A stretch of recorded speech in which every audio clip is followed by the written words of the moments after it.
Hello दोस्तों। आज के इस वीडियो में हम लोग जीके का महत्वपूर्ण ट्रिक देखेंगे, जिसमें हम लोग जानेंगे मौलिक अधिकारों को याद करने का ट्रिक। तो देखिए, सबसे पहले हम लोग देखेंगे ट्रिक। ट्रिक क्या है? समस्त सो धार्मिक संस्कृति के उपाय के लिए होने चाहिए। ट्रिक क्या है? समस्त सो धार्मिक संस्कृति के उपाय के लिए होने चाहिए। ये था ट्रिक। तो देखिए, हमें जो संविधान के भाग 3 में जो हमें मौलिक अधिकार दिए गए हैं, उसके बारे में हम लोग जानेंगे। तो देखिए, सबसे पहले जो दिया गया है समस्त से होता है कि समानता का अधिकार।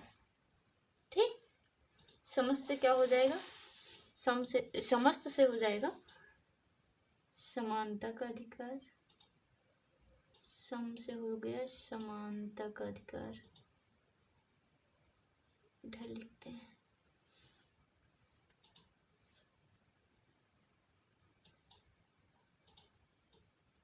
समानता का अधिकार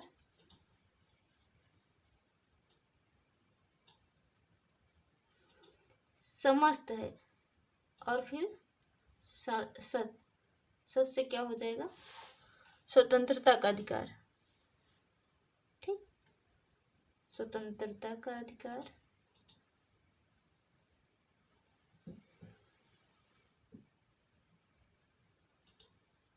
कहा गया है समस्त सो से हो गया शोषण के विरुद्ध अधिकार। नेक्स्ट जो है हमारा वो है, उसमें क्या कहा गया है? शोषण के विरुद्ध अधिकार।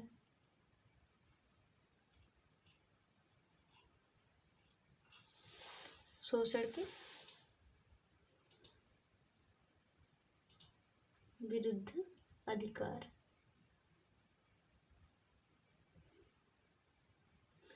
समस्त सो धार्मिक संस्कृति के उपाय के लिए होने चाहिए। तो सम से हो गया समानता का अधिकार, समस्त सत से हो गया स्वतंत्रता का अधिकार, सो से हो गया शोषण के विरुद्ध अधिकार।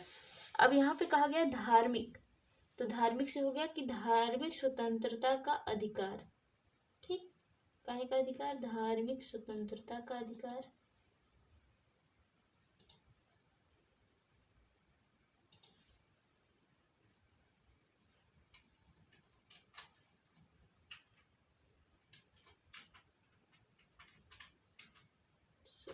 स्वतंत्रता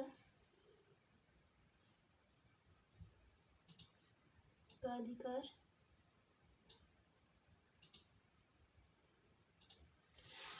इसके बाद धार्मिक के बाद आया संस्कृति, तो संस्कृति एवं शिक्षा का अधिकार। ठीक, यहां से हो जाएगा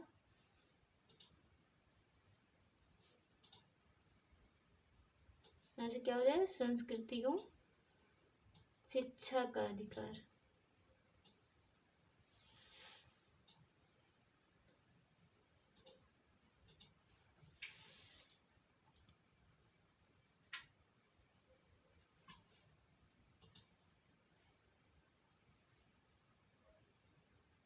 शिक्षा का अधिकार।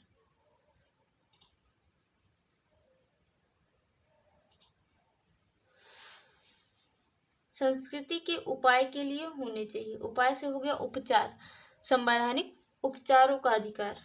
ये लास्ट में है उपाय।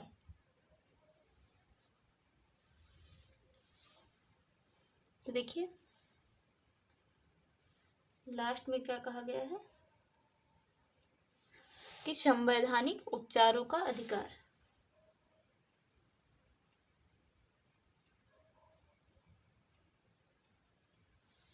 संवैधानिक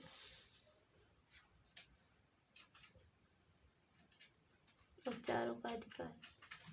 तो ये था ट्रिक हमको भाग 3 में जो मौलिक अधिकार दिए गए हैं उसे याद करने का।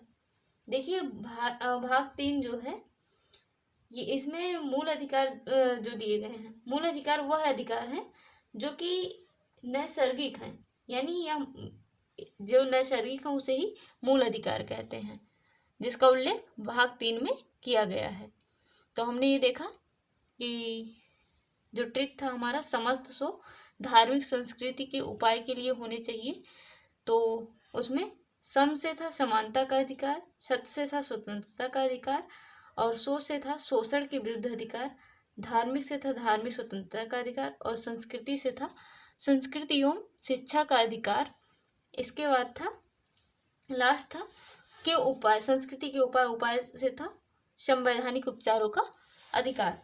तो थोड़ा सा देख लेंगे कि इसके अंतर्गत कौन से कहाँ से मतलब कितने से कितने तक अनुच्छेद जो है आते हैं। तो देखिए एक एक करके देखेंगे। समानता का अधिकार जो है ये अनुच्छेद 14 से लेके 18 तक, अनुच्छेद 14 से 18 जो है समानता का अधिकार। फिर इसके बाद स्वतंत्रता का अधिकार, तो स्वतंत्रता का अधिकार जो है अनुच्छेद 19 और 19 से 22 तक। इसके बाद शोषण के विरुद्ध जो अधिकार है वो है 23-24, अनुच्छेद 23 और 24।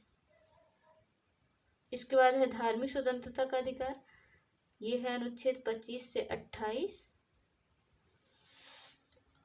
और इसके बाद आता है संस्कृति एवं शिक्षा का अधिकार, जिसमें है अनुच्छेद 29 से लेके 30 तक।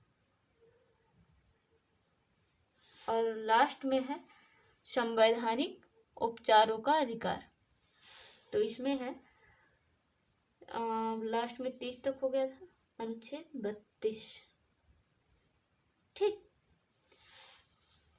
तो देखिए ये था जो है मूल अधिकार, मौलिक अधिकार हमारे थे। तो देखिए इसमें जो हम लोग को इसका जो वर्णन किया गया है मौलिक अधिकार का, ये भारतीय संविधान के भाग 3 में किया गया है। ठीक, इसमें जो देखिए पहला है समानता का अधिकार, ये है जो समानता का अधिकार। इसमें हमको 5 तरह की स्वतंत्रता दी गई है।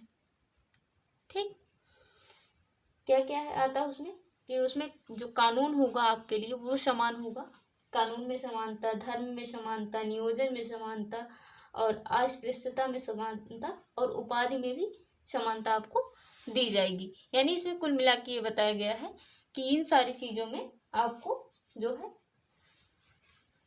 क्या दी जाएगी, समानता दी जाएगी, इसीलिए इसको कहते हैं समानता का अधिकार। ठीक, इसके बाद नेक्स्ट है स्वतंत्रता का अधिकार। देखिए अनुच्छेद 19 से लेके इसमें 22 तक है। अनुच्छेद 19 जो है उसको संविधान का रीढ़ कहा जाता है।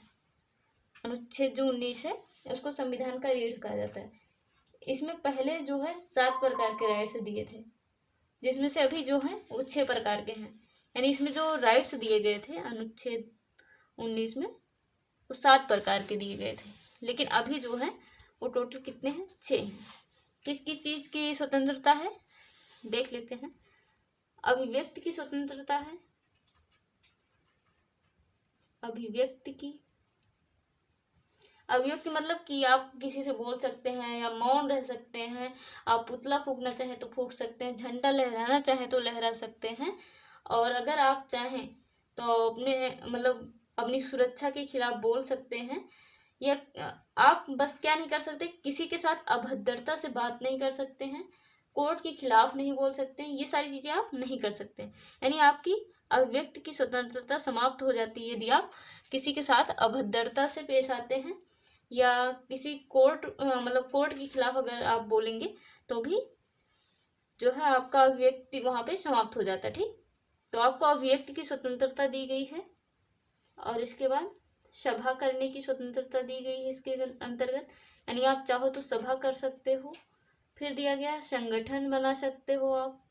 नेक्स्ट दिया गया कि आप संगठन बनाना चाहो तो संगठन भी बना सकते हो। और इसी में कहा गया कि आपको संचरण करने का भी अधिकार है। संचरण यानी आप चारों ओर कहीं भी घूम फिर सकते हो, आराम से कहीं भी घूम सकते हो। ठीक, तो आपको संचरण का भी अधिकार है। फिर इसके बाद निवास एवं बसने का अधिकार, यानी आप कहीं भी निवास कर सकते हैं पूरे देश में, या कहीं भी जाके बस सकते हैं, निवास एवं बसने का अधिकार। ये आप लोग ध्यान दीजिए, अनुच्छेद 19 के अंतर्गत ये दी गई स्वतंत्रता है। ठीक, फिर इसके बाद इसमें दिया गया है, देखिए जो इसमें इसके पहले था अभी जो नहीं है वो था संपत्ति का अधिकार। यानी आप संपत्ति चाहे तो रख सकते थे, लेकिन अब ऐसा नहीं है, क्योंकि अब अगर जो ये मोरारजी देसाई थे, इन्होंने जब 44वां संविधान संशोधन किया था, तो उसके तहत जो संपत्ति का अधिकार था उसको मूल अधिकार से जो है खत्म कर दिया गया था, और इसे कानूनी अधिकार बना दिया। यानी जो संपत्ति का अधिकार है अब वो मूल अधिकार नहीं है हमारा, वो क्या है, कानूनी अधिकार है। तो देखिए नेक्स्ट जो है, क्योंकि 6 प्रकार के हैं तो 1 2 3 4 5 5 ही हुए हैं। नेक्स्ट जो है हमारा वो है व्यापार करने का अधिकार। यानी आप चाहो तो व्यापार कर सकते हो, व्यापार करने का अधिकार। तो ये सारी सुविधाएं हमको इतनी प्रकार की स्वतंत्रता किसके अंतर्गत दी गई हैं, अनुच्छेद 19 के अंतर्गत दिया गया। फिर देखिए अनुच्छेद जो 20 था वो भी था दोष सिद्धि में संरक्षण। यानी अगर कोई भी व्यक्ति तब तक अपराधी नहीं है जब तक उसे कोर्ट अपराधी साबित ना कर दे। फिर 21 जो है वो है प्राणी एवं दैहिक स्वतंत्रता के बारे में। इसका अनुच्छेद 22 जो है वो है हमारा क्या है, गिरफ्तारी से जो है संरक्षण करता है। यानी कुल मिला के ये सारी चीजें जो हमारे मौलिक अधिकार है ना, हम कह सकते हैं कि ये एक तरह से हमारे चारों तरफ से हमारी रक्षा करते हैं। यानी अगर आप गिरफ्तार होते हैं ना तो भी ये आपका कहीं ना कहीं से बचाव करता है। ठीक, तो आज के वीडियो में बस इतना ही था।